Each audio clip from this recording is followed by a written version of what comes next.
मित्रांनो नमस्कार। आता सेंद्रिय कर्ब कमी का होतो त्याची कारण काय? पहिलं कारण आहे मित्रांनो रासायनिक खत आणि कीटकनाशकांचा वापर। यांनी तो कमी का होतो? कारण सेंद्रिय कर्बाचे जे रिझल्ट येतात मग सेंद्रिय कर्बाचं ज्वलन होतं। आपण ते गाणं ऐकलं, असावा सुंदर चॉकलेटचा बंगला। खरंच जर चॉकलेटचा बंगला असता तर आपण त्याच्या खिडक्या काढून खाल्ल्या असत्या, एखादा खांब काढून खाल्ला असता भूक लागली म्हणून, आणि एक दिवस ते घर आपल्या डोक्यावर पडलं असतं। थंडीमध्ये थंडी वाजते म्हणून घराचे खांब काढून कोणी जाळून मृत्यूला शकतं का? तसं आज शेती, रासायनिक शेतीमध्ये आपल्या जमिनीमधला सेंद्रिय कर्ब जाळून आम्ही आतापर्यंत घर दार विकास आम्ही केला, आणि आता आमच्या जमिनी नापीक झाल्या आणि आम्ही बंगल्यात राहतो। आता तो बंगला म्हणून परत जमीन सुपीक होऊ शकते का? मग हे आम्ही शिकलो पाहिजे। पण जमीन जर सुपीक असेल तर असे बरेच बंगले आम्ही उभे करू शकतो, हे शेतकऱ्याच्या लक्षात नाही आलं। मग रासायनिक खतांनी कीटकनाशकांनी काय केलं? सेंद्रिय कर्ब काय केला? संपूर्ण यांत्रिक मशागतीने जेव्हा सूर्याला एक्सपोजर तयार होतं, जेवढं सूर्याच्या कक्षेमध्ये तुमची माती येते त्या मातीचा सेंद्रिय कर्बाचं काय होतं? उत्सर्जन। तणनाशकांचा अतिवापर, हे लक्षात ठेवा। जमीन तुमची उघडी राहिली, तुम्ही खुर्ची एखादी उन्हात ठेवा, कडक मे महिन्याच्या उन्हामध्ये ठेवा 10-12 दिवस, 13व्या दिवशी त्याचा दाब होणार, जाऊन बसा तुम्ही त्याच्यावर, ओम फट स्वाहा। म्हणजे असे तणनाशकांचा अतिवापर। तणनाशकांच्या वापरामुळे सर्वात जी मेन गोष्ट जी आहे ना ती काय होते? बायोडायव्हर्सिटी खतम होते। तुमचा फ्लोरा आणि फोना पूर्णपणे संपुष्टात येतो। फ्लोरा आणि फोना, लोकांना असं वाटतं की नाही फक्त फ्लोराच खराब होतो, नाही, ज्याला फुलं येतात तेच खराब नाही होत, ज्याच्यामध्ये जीव आहे फोना तो पण खराब होतो। अनेक प्रजाती जीवाणूंच्या काय झाल्या? नष्ट झाल्या। त्याच्यानंतर मग कॅन्सर सारखे, लंपी सारखे आजार मोठ्या प्रमाणामध्ये, गाठींसारखे आजार पिकाला सुद्धा तेल्यासारखे पसरले। म्हणजे आपण तणनाशकांचा वापर केला का जमिनीचा सेंद्रिय कर्ब काय होतो? जळून जातो, कारण त्याची यंत्रणा बंद होते, फॅक्टरी बंद होऊन जाते। पशुधनाची घटती संख्या, पशुधनाच्या माध्यमातून सेंद्रिय कर्बाचं पुन्हा निर्माण करून पुन्हा जमिनीमध्ये पेरण्याचं काम त्यांच्याद्वारे होत होतं। त्यांची संख्याही घटली आहे आणि त्यांना जो चारा दिला जातोय तो सुद्धा रसायनांचा दिला जातोय। त्याच्यामुळे त्याच्यातून आज पडलेलं शेणखत जर तुम्ही पाहिलं, तुम्ही जा तर ते असं रस्त्यावर पडलेलं असतं, ढिगच रस्त्यावर मारलं असतं, असा वास होतो त्याचा की त्यांनाच ते नकोय, ज्यांनी रस्त्यावर टाकले त्यांना ते म्हणतात कोणी पण येऊन घेऊन जा, 2-3 रुपये किलो त्याला कोणी विचारत नाही।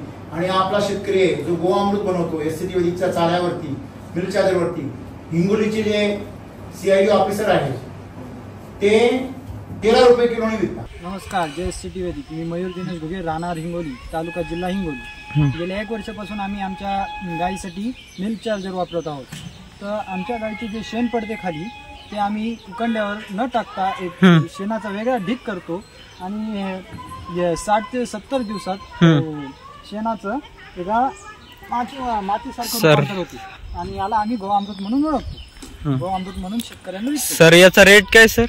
हे आम्ही सध्या हळदीच्या किंवा आणखीन कोणत्या शेतकऱ्याला 1200 रुपये क्विंटलनं देत आहोत। बरं सर, याची प्रक्रिया काय कुजवायची सर? कुजवायची काय नाही, आम्ही फक्त आणून टाकत असतो, ते 60 ते 70 दिवसात मातीसारखं होऊन जातो, काहीच करायची गरज नाही सर? ना आम्ही ज्यात गांडूळ टाकतो ना काही, गांडूळ पण मनानच तयार होतात, आपोआप तयार होतात। आणि माती सर कशामुळे सर एवढं सगळं? हे आम्ही मिल्क चार्जर जे आहे ना, गायची पचन संस्था चांगली होती, त्याने शेणाचा एक प्रकार खुसखुशीत होतो, त्याने जेणेकरून जीवाणू किंवा लहान याला मदत होते, शेण फुसफुस होण्यामध्ये, आणि हे पत्तीसारखं गोअमृत तयार होतं। म्हणजे 13 रुपये कुठे, 3 रुपये कुठे? तुम्ही लाखाचे 12,000 करायला शिकले ना, मग तुम्हाला 12,000चे लाख रुपये करणार, 20 लाख तुम्हाला फेक वाटतो। आणि म्हणून मित्रांनो अशा प्रकारे या ठिकाणी पशुधन फार महत्वाचं आहे। नुसतं पशुधन महत्वाचं नाहीये, तुम्ही एक पाऊल पुढे जाऊन सांगेल त्या पशुधनाला जे पोषण आहे ते सुद्धा वैदिक सारखं पाहिजे, पौष्टिक। आपण त्या पशुधनाला चारा आपण वैदिकचा किंवा पौष्टिक असा दिला तरच तुम्हाला ते शेण काय मिळणार आहे? पौष्टिक मिळणार आहे। जंगल तोड, फोटोसिंथेसिस होणार नाही, हवेतला कार्बन सिंथेसिस होऊन तो वायू स्वरूपातून द्रव रूपात येणार नाही कार्बोहायड्रेटच्या रूपात, आणि कार्बोहायड्रेट मधून तो मेल्यानंतर त्याचे अवशेष जमीन पडले का तो घन स्वरूपामध्ये ह्युमसच्या स्वरूपात रूपांतरित होणार नाही, हे सायकल ब्रेक होतं। जसं तणनाशकांनी जमिनीचं सायकल ब्रेक होतं तसं जंगल तोडीमुळे हवेतलं सायकल ब्रेक होतं कार्बनचं। अतिउष्णता आणि उघड्या जमिनी, या उघड्या जमिनी कुणी केल्या? तणनाशकांनी. काही पिकतच नाही. तणनाशकांचा गॅस हवेमध्ये पसरतो, पाण्यामध्ये मिसळतं. म्हणजे अशा अनेक प्रकारांनी सेंद्रिय कर्म जमिनीचं काय होण्याला कमी होतं. आता बरं याच्यामधले हे थांबू शकतो, हे पण आपण थांबवतो. ऍसिडिक मध्ये हे शून्य करतो. मशागत सुद्धा काय करतो? मिनिमम करतो, मिनिमम, अतिशय कमी. त्याच्यानंतर तणनाशकांचा आपण शून्य वापर करतो. आपण पशुधनामध्ये काय करायला होतो? त्यासाठी आपण मिल्क चार्जर लॉन्च केलं. त्यासाठी आपण वैदिकचा चारा उपलब्ध करून दिला. आपण आजूबाजूला जे झाड आहे त्यांचा आपल्याला कुठलाही त्रास नाही. आपण कुठल्याही प्रकारचे झाडं तोडू देत नाही. काही अडचण नाही. केमिकल मध्ये आजूबाजूला झाडं चालत नाही, कधी रोग पसरतो, आपल्याला अडचण नाही. आणि सर्वात महत्त्वाचं म्हणजे आपली जी जमीन आहे ऍसिडिटीची ती नेहमी आच्छादित असते. बरोबर आहे. सेंद्रिय पदार्थांनी, हिरवळीच्या खतांनी किंवा बागच पूर्णपणे कॅनॉपी झाकून टाकते. आपण पीक लावलं की ती पूर्ण जमीन काय करून टाकते? शेतकरी म्हणतात आम्ही 6 फुटावर सरी केली, 8 फुटावर सरी केली, तरी वांगी झाकून गेले, म्हणता की नाही? म्हणजे आपली जी शेती आहे ऍसिडिटीची पूर्ण जमीन काय करते? झाकून टाकते. ही सर्व कारणं इलिमिनेट करण्याची ताकद एससीटी वैदिकच्या ह्युमस गोल्ड मध्ये आहे, संपूर्ण तंत्रज्ञानामध्ये. आता आपण एक जिवंत उदाहरण बघूया. ह्युमसची ताकद काय आहे, सेंद्रिय कर्माची ताकद काय असते? सरलाताईंना सगळे ओळखता, बरोबर ना? त्यांचे रिपोर्ट्स आमच्याकडे आहेत. ते 4 वर्षापासून एससीटी वैदिक तंत्रज्ञान वापरतात, बरोबर आहे. त्यांचं 4 एकर ड्रॅगन आहे, 4 वर्षापासून वापरताय त्या. आणि येवल्याच्या आहेत त्या नाशिकच्या. तर त्यांचं सेंद्रिय कर्म तपासणीपूर्वी 0.4% होता परिसराचा त्या पूर्ण. त्यावेळेस त्यांचं उत्पन्न काय होतं? 0. उलट त्यांनी त्या वर्षी पहिल्या वर्षी ते उपटायच्या विचारात होते, आयती बाग. जेव्हा त्यांना एससीटी वैदिक मिळालं तेव्हा पहिल्या वर्षी त्यांचा सेंद्रिय कर्म किती बंद केला? तेव्हा एससीटीच होतं, 0.6 वर गेला. म्हणजे वाळवंटा तुकडा आला, पुढे आला. तर त्यांना त्या वर्षी किती झाले? 18 लाख. तो सेंद्रिय कर्म त्यांचा 1.05 टाकला पुढच्या वर्षी, त्यावेळी त्यांचे किती पैसे झाले? 45. बरोबर आहे. आता या वर्षी त्यांची तपासणी झालेली नाहीये, परंतु त्यांचा सेंद्रिय कर्म 1% आसपास आहे. त्याच्यामुळे त्यांचं उत्पन्न किती आहे सध्या? 1 करोड. म्हणजे सेंद्रिय कर्म जसा वाढत गेला, एससीटी तंत्रज्ञानाचा सगळ्यात मोठा फायदा काय? की एकीकडे सेंद्रिय कर्म वाढत जातो, जमीन सुपीक होत जाते, दुसरीकडे तुमचं उत्पन्न बँक बॅलन्स वाढत जातो. रासायनिक मध्ये किंवा इतर कुठल्याही तंत्रज्ञानामध्ये तुमची जमीन नापीक होत जाते आणि तुमचं उत्पन्न फक्त काही दिवसांसाठी वाढतं. म्हणजे भविष्य तुमचं काय आहे? अंधारामध्ये. मग परत 4-5 वर्षांनी इकडे साठवलेले पैसे परत इकडे घालायचे, परत जमीन सुपीकता कशावर आणायची? ताळ्यावर आणायची. सांगायचं तात्पर्य असं आहे की आपण या ठिकाणी सेंद्रिय कर्माचं जर महत्व समजून घेतलं तर सेंद्रिय कर्म म्हणजे पूर्ण संपूर्ण आहार जाणवतो. त्याला 10% जे लागतात ट्रेस एलिमेंट्स, ते सगळे एलिमेंट्स त्याला सेंद्रिय कर्मातून मिळतात. समजा तुम्ही सॉइल चार्जर केलं, ते लॅबमध्ये घेऊन गेला, तुम्हाला त्याच्यामध्ये सगळे घटक सापडतात. तुम्ही कृषी अमृत टाकलं लॅबमध्ये, त्याच्यामध्ये तुम्हाला सगळे घटक सापडतात. तुम्ही आपलं कुठलंही प्रोडक्ट लॅबमध्ये नेलं तर तुम्हाला सर्वच्या सर्व पिकाला आवश्यक असलेले घटक त्याच्यामध्ये सापडतात. म्हणजेच संतुलित पोषण देण्याचं कामच हे करतो. आता हे रिपोर्ट्स आहेत, तुम्ही रिपोर्ट बघू शकता. ह्याच्यामध्ये 0.60 दिलेला आहे. बघा, त्यांनी हा 22 मध्ये चेक केलेला आहे. त्याचा पुढचा रिपोर्ट आहे हा कोणत्या महिन्यातला आहे? पहिल्या महिन्यातला आहे. हा 9व्या महिन्यातला आहे. तेव्हा तुम्ही झालेला आहे 1.05. बरोबर आहे. एवढ्या वेगाने सेंद्रिय कर्म वाढला ह्याच्यावर कोणीच विश्वास ठेवणार नाही. पण त्या करोडपती झाल्या ह्याच्यावर तर ठेवावं लागेल. त्यांचं पीक अतिशय चांगलं येतंय ह्याच्यावर तर ठेवावं लागेल ना, बरोबर की नाही? पीक तर काही जादू येणार नाही. सांगण्याचं तात्पर्य असं आहे, शास्त्रज्ञ असं म्हणतात की 0.1% सेंद्रिय कर्म जर वाढवायचा असेल तर तुमच्याकडे 100 टन ऑर्गॅनिक मॅटर 1 एकर मध्ये तुम्हाला हेक्टर मध्ये मिक्स करावं लागेल. 100 टन म्हणजे कमीत कमी 20 ते 25 पण कमी होतील, जवळपास 40 ते 50 ट्रॉल्या शेणखत किंवा कुठलेही खत. किती? 40 ते ट्रॅक्टर. काय किंमत झाली त्याची? करा तुम्ही घरात बसून. म्हणजे सांगण्याचं तात्पर्य असं आहे की एससीटी वैदिक मध्ये आपण जर सेंद्रिय कर्माचं व्यवस्थापन एवढं सुंदर करतो की एकीकडे जमीन सुपीक होते, सेंद्रिय कर्म वाढतो, एकीकडे आपलं उत्पन्न वाढतं. जर तुमचं पहिल्या अटेम्प्ट मध्ये उत्पन्न वाढलं नसेल, पीक चांगलं आलं नसेल, पण किमान तुमचा सेंद्रिय कर्म तर काय होतोय? सुधारणा होते. जेव्हा तो 1 ला क्रॉस करेल तेव्हा तुमचं उत्पन्न गॅरंटेड कसं येणार आहे हे तुम्ही लक्षात घेतलं पाहिजे. हे त्यांचं बागेची कंडिशन तुम्ही बघू शकता. एवढं नंदनवन तिथं फुललेलं आहे, बरोबर आहे ना. आणि ही अशी जमीन आहे, येवला तालुका दुष्काळी आहे हा सगळ्या जगाला माहिती, बरोबर आहे. तिथे कांदा आणि मका सोडून दुसरं काही पिकत नाही. मागच्या वर्षी तिथल्या लोकांनी कांदे वखरून टाकले, आलेच नाही व्यवस्थित, बरोबर आहे. मग या सर्व तंत्रज्ञानामध्ये अनेक शेतकऱ्यांना असा प्रश्न पडतो की समजा आपल्याकडे SSM आहे, RNPH आहे, LSQ आहे, SCDG प्रोडक्ट्स आहेत, मग अजून ह्युमस गोल्ड का? तर मित्रांनो, SCD वैदिक तंत्रज्ञान हे मुळात ऑर्गॅनिक कार्बन, सेंद्रिय कर्ब या बेसवर आधारित. आणि सेंद्रिय कर्बाच्या बाबतीमध्ये आपल्याकडे ऑप्शन आहे सॉइल चार्जर, मोठ्या प्रमाणामध्ये शुद्ध स्वरूपातलं फ्रूट चार्जर आहे. परंतु ते लिक्विड स्वरूपामध्ये असल्यामुळे अनेक समस्या, अनेक मर्यादा त्याला पडतात. समजा कोरडवाहू शेतकरी आहे, तो नाही येऊ शकत. ज्यांनी मोकळं बागायती रान केलेलं आहे, कांदा केलेला आहे, ऊस केलेला आहे, ड्रीप नाहीये, त्याला वापरता येत नाही, त्याला मर्यादा पडतात. किंवा बागायती शेती आहे, मग त्या बागायती शेतीमध्ये सुद्धा आपल्याला सॉइल चार्जर अप्लाय करताना ते लिक्विड स्वरूपामध्ये तुम्ही टाकलं की ते लगेच काम करतं, लीच आउट होतं. परंतु तिथे अशा प्रकारचं सेंद्रिय कर्ब पाहिजे जो हळूहळू रिलीज झाला पाहिजे. मग ते हळूहळू रिलीज होण्यासाठी तिला दाणेदार स्वरूपामध्येच असणं त्याला फार गरजेचं आहे. सॉलिड स्वरूपामधलं खत आणि लिक्विड स्वरूपामधलं खत ह्याच्यामध्ये सर्वात मोठा फरक काय असतो? लिक्विड स्वरूपातलं खत हे इन्स्टंट चार्जर असतं आणि सॉलिड स्वरूपातलं खत हे कॉन्स्टंट चार्जर असतं. हा मोठा फरक आहे. मग जर मधल्या दरम्यानच्या काळामध्ये जर तुमच्या पिकाला जर काही समस्या आली, वातावरण बदललं, त्याला इन्स्टंट एनर्जी बरोबर कॉन्स्टंट एनर्जीची पण गरज असते. तुम्ही लगेच उठून जाऊन शेतामध्ये जाऊ शकत नाही. मग अशा परिस्थितीमध्ये त्या पिकाला ताकद करून देण्याचं काम हे सॉलिड फॉर्म मधलं खत करतं. आणि म्हणून आपल्याला ह्युमस जो आहे, सेंद्रिय कर्ब जो आहे, तो सॉलिड फॉर्म मध्ये फार गरजेचा होता. म्हणूनच आपण या तंत्रज्ञानामध्ये ह्युमस गोल्डचं समावेश केलं. मित्रांनो, आपण पोषण देतो, पण त्या पोषणाला वेळेवर उपलब्ध करणारं आणि त्याला सर्व करणारं सर्व्हर फार महत्वाचं आहे. स्वयंपाक खूप छान केला तुम्ही, पण वाढव्या फार महत्वाचा आहे. SSM हा स्वयंपाक आहे आणि त्याला वाढणारा जो वाढप्या आहे तो वाढप्या म्हणजे ह्युमस गोल्ड आहे. म्हणून आपण त्याविषयी आज आपण जाणून घेणार आहोत. खेती में लाओगे ह्युमस गोल्ड, मिट्टी करेगी मिनरल सोल. या एका स्लोगन मध्ये पूर्ण त्याच्यामध्ये सगळी माहिती आलेली आहे.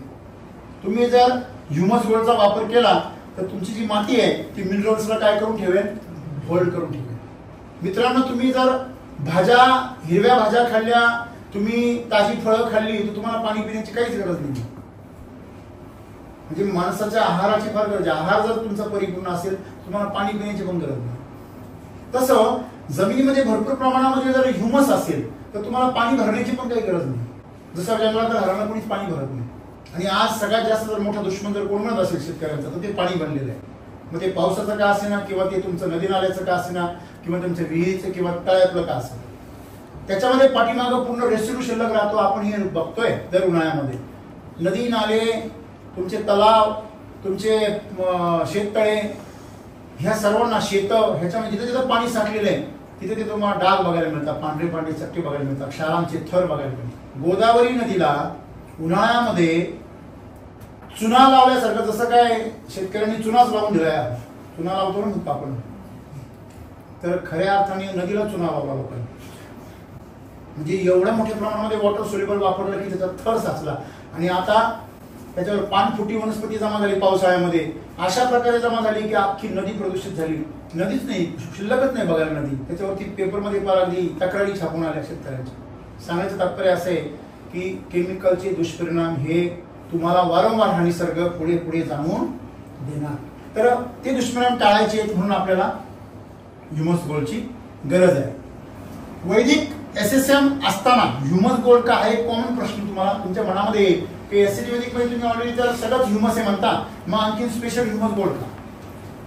SCD वैदिक हे तंत्रज्ञान जे आहे की हे जमिनीतील सेंद्रिय कर्बाची भरपाई करतं. SSM ला मुळीच्या क्षेत्रात धरून ठेवतं. आता पहिली गोष्ट काय, अति पावसामुळे वाहून जाणारे मिनरल्स मुळीच्या कक्षेमध्ये धरून ठेवण्यासाठी एक्स्ट्रा पॉवरची गरज पडते. तुम्ही पॉवर बँक कावर वापरता? तुमच्या मोबाईलमध्ये बॅटरी नाही का पाहिजे? Extra charge. यदि मांगे मिठी मागे भी मोर. जे जीवाणू तुमच्यासाठी काम करतात त्या जीवाणूला पण एक्स्ट्रा काय पाहिजे, इंधन पाहिजे.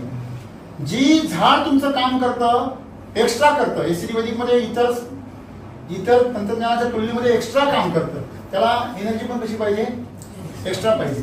ती एक्स्ट्रा एनर्जी ह्युमस गोल्ड पुरवतं. त्याच्यानंतर तुम्ही जर पाहिलं ह्युमस गोल्ड मध्ये शुद्ध पोटॅश, पोटॅश म्हणजे पालांश. तिथे बीएससी ऍग्री एमएससी ऍग्री काम वर्क करतील. पोटॅश म्हणजे म्हणतील अरे आपलं एसओपी एमओपी 0050 आहे की नाही, ह्याचा काय संबंध इथे. तर शुद्ध म्हणजे पालांश स्वरूपामध्ये. पालांश म्हणजे जेव्हा झाडपाला, काही कचरा, जीवजंतू याचं ज्यावेळी जमिनीमध्ये काय होतं, डिकम्पोजिशन होतं, त्याला काय म्हणतात, पाल्याचा अंश, पालांश.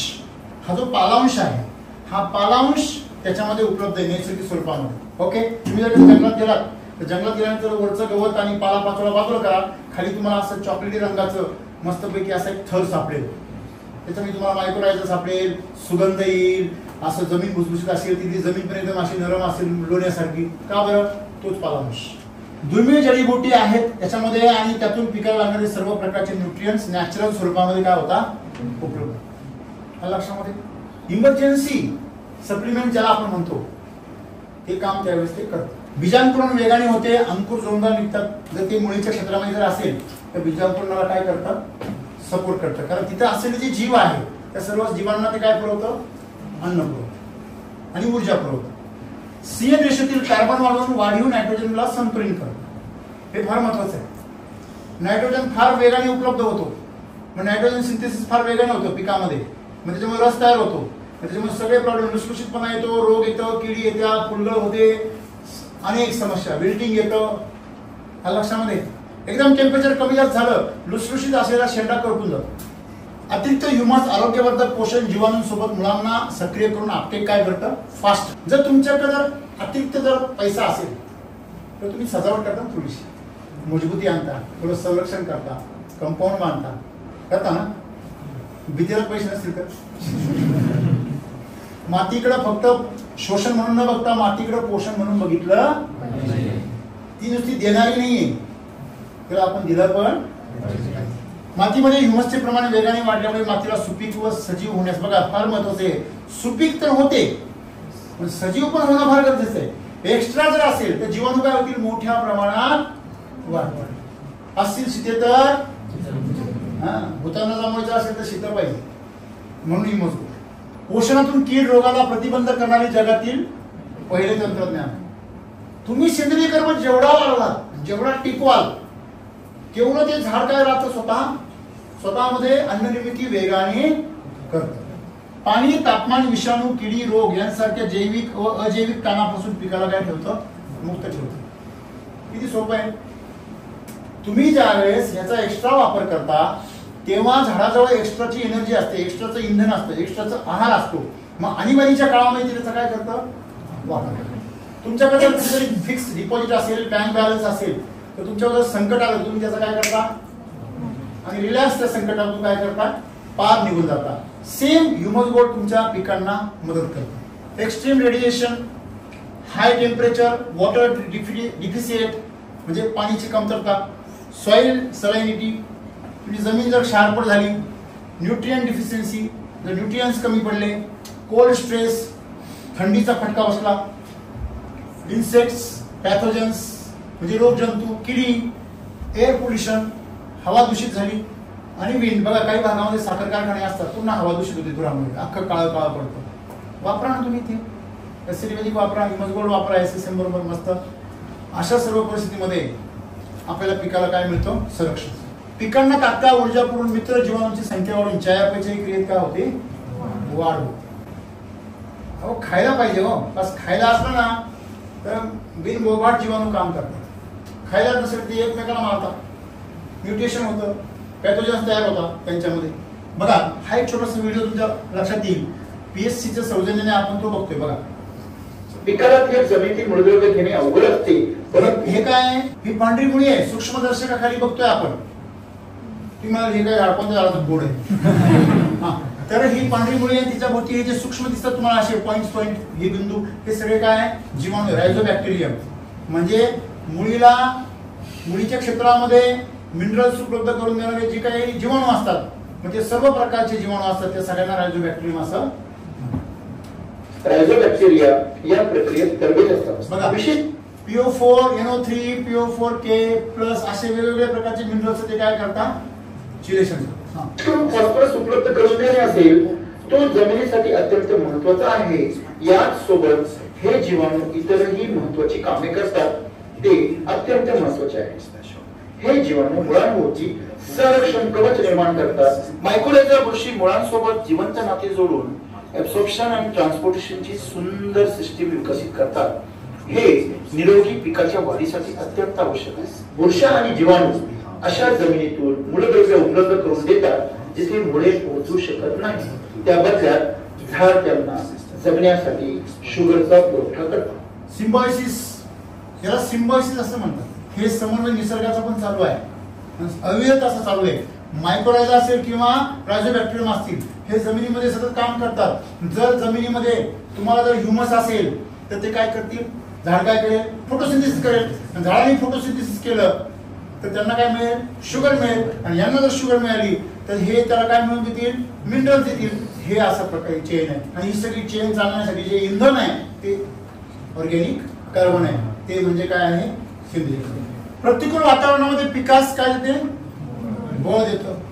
आता मला सांगितलं तुम्हाला, वातावरण बदललं की त्या वातावरणाच्या बदलाला कसा सामना जायचा हे पिकाला सर्व ज्ञान हे सेंद्रिय कर्ब आणि जीवाणूंच्या माध्यमातून मिळतं. हे जीवाणू त्यांना शिकवतात.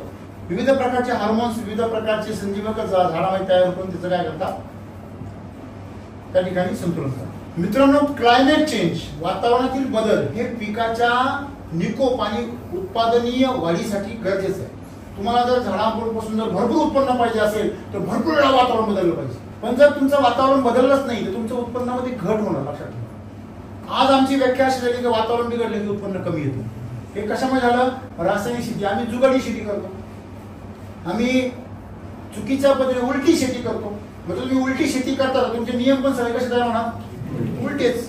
आता बघा, अमेरिकेमध्ये ड्रायव्हर कुठे बसतो, डाव्या बाजूला, आणि इंडियामध्ये राईट साईड, बरोबर आहे. इकडचा ड्रायव्हर तिकडे गेला का म्हणतो सगळं चुकीचं आहे, तिकडचा इकडे आला का म्हणतो सगळं चुकीचं आहे. तुला सवय नाही हे सांग ना, बरोबर आहे की नाही. म्हणजे आपण हे समजून घेतलं पाहिजे, केमिकलने आम्हाला उलटी शेती शिकवली, रोगावर किडीवर काम करायला शिकवलं, पोषणावर काम करायला शिकवलंच नाही. आम्हाला जमिनीचं शोषण करायला शिकवलं, आम्हाला जमिनीचं पोषण करायला शिकवलंच नाही. आम्हाला 13 घटकांवर काम करायला शिकवलं, आम्हाला सेंद्रिय कर्बाचं महत्व समजूनच दिलं. पुढे आम्हाला असं सांगितलं की ते फुकट आहे, काहीच करायचं नाही. कोरडवाहू शेतकऱ्यांचा फवारणीचा खर्च काय होतो, शून्य होतो, शून्य. ह्युमस गोल्डची ताकद काय ते सांगतो तुम्हाला.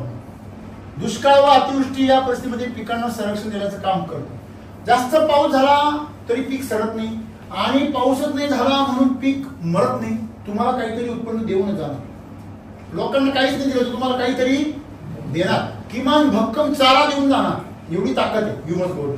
हे असं हा क्यूआर कोड आहे SSM चा. काय SSM आहे हे तुम्हाला जर पाहायचं असेल तर तुम्ही व्हिडिओ पॉज करा, त्याचा फोटो काढा आणि सर्च करा स्कॅन करून, बरोबर की नाही. आणि हा व्हिडिओ सर्वांनी बघा म्हणजे तुम्हाला SSM कळेल. पिकांची संतुलित वाढ घडवून आणण्यासाठी SSM चा फार प्रभावी उपयोग आहे. आणि ज्यावेळेस तुम्ही त्याला ह्युमस गोल्डची साथ देता, आता बघा तंत्रज्ञान आहे, आम्ही संशोधन करतो, आम्ही ट्रायल्स घेतो. ज्यावेळेस आम्ही ह्युमस गोल्ड त्याच्यामध्ये मिक्स करतो तेव्हा मिळणारे जे रिझल्ट आहेत ते जरा उच्च दर्जाचे. किडींचा त्रास होत नाही, तणाचा त्रास कमी होतो, त्यानंतर पाण्याचा ताण सहन होतो, किंवा अतिवृष्टी झाली तरी त्रास होत नाही. पण हा सगळा फायदा आपल्याला याच्यामध्ये संतुलन झाल्यामुळे होतो. आता फायदे काय याचे, अति थंडी मुळांना व मातीतील मित्र जीवांना काय मिळते, ऊब देतात ते सेंद्रिय कर्ब. अति पाऊस मुळांना ऑक्सिजन व जीवाणूंना काय पुरवतं, अन्न. बघा, अति थंडीमध्ये, अति पावसामध्ये, अति उष्णतेमध्ये मातीतील मित्र जीवांना व मुळांना काय देतं, थंडावा. धाब्याचे घर होते ना पूर्वी, धाब्याच्या घरामध्ये तुम्ही थंडीत गेले का गरम होतं, जर तुम्ही उन्हाळ्यात गेले तर थंडगार राहते. सेम कॉटनचे आहे. तुम्ही जर जे सुती कपडे लिननचे असो कापसाचे असो तर ते उन्हाळ्यामध्ये कसे राहतात, थंड, आणि हिवाळ्यामध्ये कसे होता, गरम. तुमचं शरीर जसं आहे तसं मेंटेन करण्याचं काम ते कपडे करतात, म्हणून त्याला नैसर्गिक कपडे असं म्हणतात. तसं सेंद्रिय कर्ब हे एक नैसर्गिक त्याचं काय आहे, आवरण आहे. हे नेहमी लक्षात ठेवा. तुम्ही म्हणाल उष्णतेमध्ये थंड होतं, थंडीत उष्ण होतं, काही काही सांगता म्हणून हे सायन्स करणं फार गरजेचं आहे. प्रतिकूल वातावरणात ढगाळ, थंडी, उष्णता, दलदल या क्रियेमध्ये प्रकाश संश्लेषण क्रियेचा वेग मात्र टिकून ठेवतो. माणसं ऍडमिट कधी करावं लागतात, जेव्हा ते खायचे बंद होतं. जोपर्यंत पेशंट खाते तोपर्यंत ऍडमिट करायची गरज नाही. सिंपल गोष्ट आहे. आपलं पेशंट सारखं फोटोसिंथेसिस करताय तर ते पेशंट होऊच शकत नाही. आलं लक्षामध्ये? प्रकाश संश्लेषण क्रिया थांबली की ढगाळ वातावरणामध्ये, थंडीच्या वातावरणामध्ये किंवा अतिउष्णतेच्या काळामध्ये टोमॅटो बंद झाला की मग प्रकाश संश्लेषण क्रिया थांबते, अन्न निर्मिती थांबते आणि स्टोरेज झाडातलं लवकरच संपून जातं. मला त्याला चव येते, ना त्याचं फूल टिकतं, ना त्याचं फळ टिकतं. अशा प्रकारे शेतकऱ्याचं काय होतं, मोठं नुकसान. मग ह्युमस गोल्ड जे आहे हे आयसीयू ट्रीटमेंटच्या काळामध्ये मदतीला येतं धावून, कारण ते सॉलिड स्वरूपामध्ये ते स्लो रिलीज करतं, ह्युमसला हळूहळू रिलीज करतं. आणि त्याच्यामध्ये एनर्जीचा सोर्स आहे प्रचंड. ते फक्त काही ह्युमसच नाही त्याच्यामध्ये एनर्जी पण आहे. म्हणून ते दोन्ही मिळून काम करतं. म्हणजे कंटेंट पण आहे आणि त्याला पेटवायला काडीच पिटी पण आहे. म्हणजे आपण कसं म्हणतो, त्याला दारूचा गोळा पण आहे आणि पेटवणारी काडी पण तिथंच आहे. ज्यावेळेस गरज पडते झाडाला, झाडच पेटून देतो. मग अशा प्रकारे आपण अति थंडी, अतिउष्णतेच्या काळामध्ये LSQ शिलाची ट्रीटमेंट बरोबर जर तुम्ही जर एकरी 2 बॅग जर ह्युमस गोल्ड जर दिलं त्याच्यामधून, तुमच्या मुळाचं पीक आणि पिकाचं, तुमची थंडी असेल, पाऊस असेल किंवा काय उन्हाळा असेल, त्या सगळ्या परिस्थितीमधून, प्रतिकूल परिस्थितीमधून झाडाचं काय होतं, संरक्षण. आता ढगफुटी, अवकाळी पाऊस, वळवाचे पाऊस, संततधार पाऊस, दलदल अशा परिस्थितीमध्ये काय होतं, जमिनीमध्ये सफोकेशन होतं. ऑक्सिजन लेवल काय होते, कमी होते. मग ऑक्सिजन लेवल कमी झाली की झाडाला काय मिळत नाही, ऑक्सिजन मिळत नाही. जमिनीमध्ये जीवाणूंना ऑक्सिजन मिळत नाही, दमट वातावरण असतं. आणि जमिनीच्या जीवाणूला जर ऑक्सिजन नाही मिळाला तर ते काय होतात, सुप्त अवस्थेमध्ये येऊन जातात. ते जर सुप्त अवस्थेत गेले, फॅक्टरीमध्ये सगळे मजूर गेले रजेवर, झोपले, सगळे आराम करायला गेले, सुट्टी घेऊन, काय होणार, फॅक्टरी मशिनरी चालू बंद करायला पाहिजे जरी ऑटोमॅटिक आता तरी. मग तशा प्रकारे हे सगळे जीवाणू सुप्त अवस्थेने जातात आणि म्हणून झाड काय होतं, निस्तेज होतं. ह्युमस गोल्ड काय करतं, त्या काळातही त्या जीवाणूंना काय पुरवतं, ऑक्सिजन आणि अन्न पुरवतं. त्याच्यामुळे त्या 24 तासाचा किंवा जो काही 48 तासाचा जो सफोकेशनचा काळ आहे, त्या काळात सुद्धा ते त्या जीवाणूंना काय ठेवतं, सक्रिय. आणि जीवाणू जर सक्रिय झाले तर तुम्हाला माहितीये ते 24 तासामध्ये सर्व पाण्याचा निचरा करून टाकतात. तुम्ही जर अशा प्रकारे एकरी जर अशा परिस्थितीमध्ये 2 ते 4 बॅग जर ह्युमस गोल्ड जर टाकून दिलं, भाजीपाला असेल, फळबाग असेल त्याला, तर ते सडण्यापासून त्या पिकाला काय करू शकतं, म्हणजे मूळकूज, फळकूज, फुलकूज, झाडाचे शेंडाकूज, ह्या सगळ्या कुजीपासून तुम्ही त्याला वाचू शकता. ह्युमस गोल्ड जे आहे वापरण्याचं प्रमाण जे आहे, कोरडवाहू पिकासाठी SSM सोबत एकरी 1 बॅग आहे. म्हणजे SSM तुमचं 2-2-1 असेल, त्याच्यासोबत हे पण एक वापरायचं. आणि जर तुम्ही जर प्रोफेशनल शेतकरी असाल, उत्पन्न काढणारे, तर तुम्ही त्याच्यासाठी 4-4-2-2 सुद्धा वापरू शकता. म्हणजे तुमच्यावर आहे, जास्त किती टाकायचं हे तुमच्यावर आहे. म्हणजे केमिकल मध्ये तुम्ही ट्रका होतील का खाली, वैदिक मध्ये तुमच्या हात लटर टाकता, त्याला आता आमचा दोष नाही ना. दारू पिताना 4-4 बाटल्या सोबत घेता आणि तुपाची एखादी बाटली घे म्हटलं तरी एवढी महाग चढत नाही ना ती. तिला चढायला 6 महिने लागतात. कशा चढायला आहे की नाही. मग ते तुम्हाला काय पाहिजे, तुम्हाला कॉन्स्टंट पाहिजे का इन्स्टंट पाहिजे, तुम्हाला घाईघाई जागायचं घाईघाई मारायचं आहे का तुम्हाला मस्तपैकी आनंदाने जागायचं आणि आनंदाने मरायचं आहे, हे त्याची चॉईस तुमच्यावर आहे. काही पण चांगलं नाही, काहीच वाईट नाही. तेव्हा सगळ्यांनीच वापरतील अशी काही अपेक्षा करायची. आता ही माहिती सांगितली म्हणजे सगळे लगेच शहाणे झाले, सगळे लगेच प्रगती करायला लागले असं होणार नाही. त्याच्यामुळे एवढं टेन्शन पण घ्यायचं नाही. रामकृष्ण ही आले गेले त्याहून जग का ओसची पडिले, काही नाही, जग ओसती पडत. असं म्हणतात, तमाशांनी लोक बिघडले नाही आणि कीर्तनाने सुधारले नाही. त्यामुळं केमिकलनी सगळे संपणार नाही आणि ज्यांना वाचायचे ते एसिडिक वापरल्याशिवाय राहणार नाही. हे जग संतुलन होत राहणार. त्याच्यामुळे आपण जे संतुलनामध्ये कोणत्या बाजूला आहे एवढाच फक्त प्रश्न आहे. युद्ध तर कायम चालणार आहे, पण तुम्ही रामाच्या बाजूने का रावणाच्या बाजूने, तेवढाच फक्त प्रश्न आहे. आपण जर पाहिलं तर बागायती शेतीमध्ये तुमचं जे आपलं प्रमाण आहे RNPH = K, म्हणजे root charger, nutri charger, plant charger, health charger बरोबर आपण जे कृषामृत वापरतो त्या बेसल डोस मध्ये SSM, सम्राट, शक्ती, मिराकल ह्याच्या बरोबर ह्युमस गोल्डच्या 2 बॅग आपल्याला बागायती पिकांच्या बेसल डोस मध्ये वापरायच्या आहेत. का वापरायचे? कारण स्थिर जे पोषण आहे ते कंटिन्यू त्याला काय होतं मिळत नाही. आता बेसल डोस मध्ये का बरं SSM वापरायचे, ह्युमस गोल्ड वापरायचे? कारण बेसल डोस लागू व्हायला 15 ते 20 दिवस लागतात. व्हेरी होतो, कधी कधी 8 दिवसात लागू होतो, कधी कधी 20 दिवस लागतात. जमिनीच्या स्तरानुसार त्याप्रमाणे तो होतो. जमिनीची टॉक्सिसिटी किती त्याच्यावर अवलंबून आहे. मग अशा वेळेस अर्जंट जर पोषण द्यायचं असेल त्यावेळेस तुम्हाला दाणेदार खतांचा काय होतो फायदा होतो. ते लगेच काम करायला सुरुवात करतात जोपर्यंत ते सक्रिय होईल.